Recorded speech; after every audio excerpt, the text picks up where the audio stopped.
안녕하세요. 멋진 아재입니다.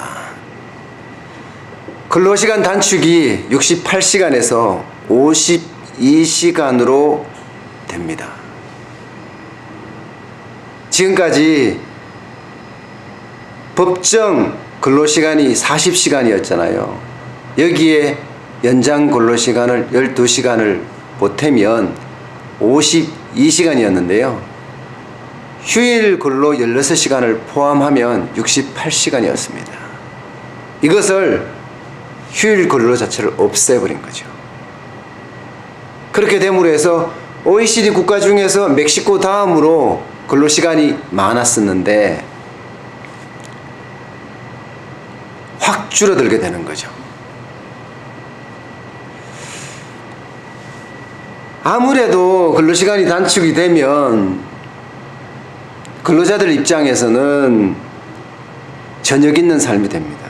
뭔가 여유가 있고 저녁도 새롭게 생길 수 있고 아주 사람답게 살 수 있는 뭐라 그럴까 기틀이 마련됐다거나 할까요? 그런데 이제 문제가 있습니다.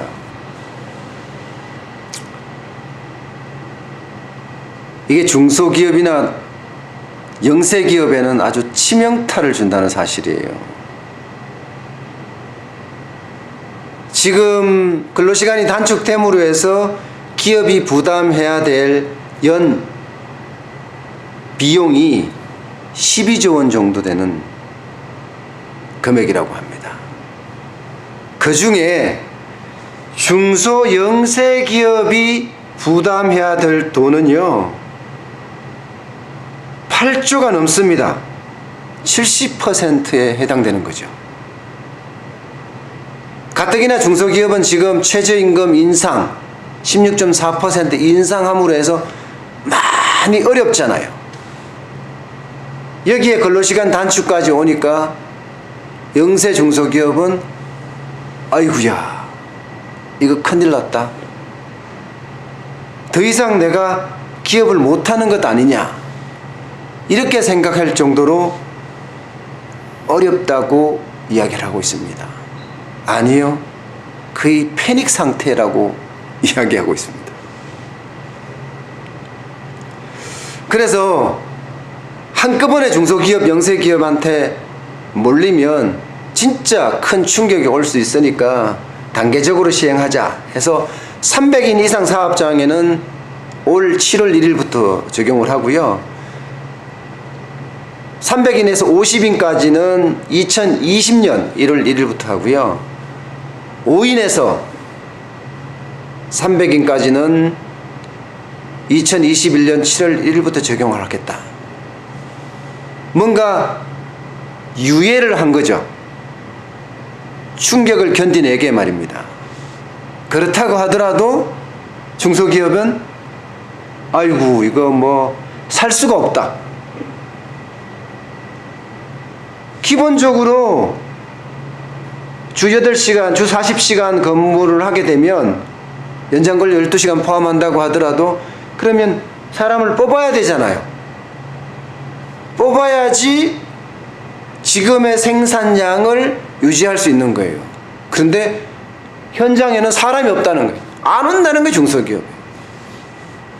주무를 하는 공장에서 지금도 3교대를 하고 싶은데 못하고 있거든, 사람이 없어서. 2교대 하고 있는데 이것도 줄여라? 그러면 중소기업이나 영세기업 입장에서는 아이고 난 모르겠다.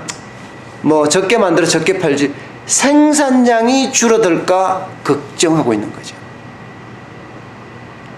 아마도 중소 영세기업에서는 어쩔 수 없이 그렇게 할 수밖에 없을 겁니다. 그래서 뭔가 탄력 근무제가 필요하지 않겠느냐 하는 이야기를 많이들 하고 있습니다. 근로시간이 단축이 돼서 중소기업이나 영세기업에 그 타격이 미치면 그 다음부터는 감당하지 못할 수준이 될 수도 있다는 거죠. 대한민국은 여러분들 알다시피 수출해서 먹고 사는 나라예요. 그러나 이 정부 들어서서 소득 주도의 성장 정책을 펼치면서 근로자에게 돈을 많이 준다. 월급을 많이 줘서 소비를 늘리고 그 소비가 선순환이 돼서 기업이 투자가 활성화되고 기업이 투자가 활성화되고 소비가 진작이 되면 경기가 좋아진다는 논리로 소득 주도의 성장 정책을 써서 최저임금도 그래서 인상한 거거든요. 근로시간 단축도 이제 그 효과를 발휘하겠죠. 그런데 이렇게 비용이 높아지면 수출할 때 가격 경쟁력이 있냐 이거예요. 여기가 좀 심각한 문제를 발생시킬 수도 있습니다. 수출해서 먹고 사는 나라가 수출 경쟁력을 가져가야 되는데 수출 경쟁력은 아직 질적 경쟁력을 갖추기엔 조금 중소기업은 힘듭니다. 그런데 여기에 비용 폭탄이 빵빵빵 떨어지니 과연 이것을 어떻게 극복할 것인가 아마도 고민을 할 겁니다.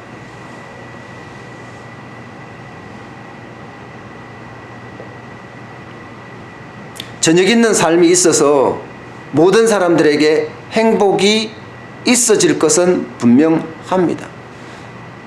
그렇지만 대한민국이 수출 주도로 성장해 왔기 때문에 앞으로도 수출을 많이 해야 됩니다. 왜? 자원이 없거든요. 우리가 가장 큰 자원, 우리나라가 가장 큰, 대한민국이 가장 큰 자원은 사람입니다. 그러면 그 사람을 중심으로 많은 자원을 수입해서 가공해서 파는 게 대한민국의 경쟁력이었는데 이 경쟁력도 죽지 않게끔 탄력적인 뭔가 충격을 최소화할 수 있는 장치가 필요하지 않나 이렇게 이야기하고 있습니다. 고민을 해볼 필요가 있을 것 같습니다. 오늘 여기까지입니다. 고맙습니다.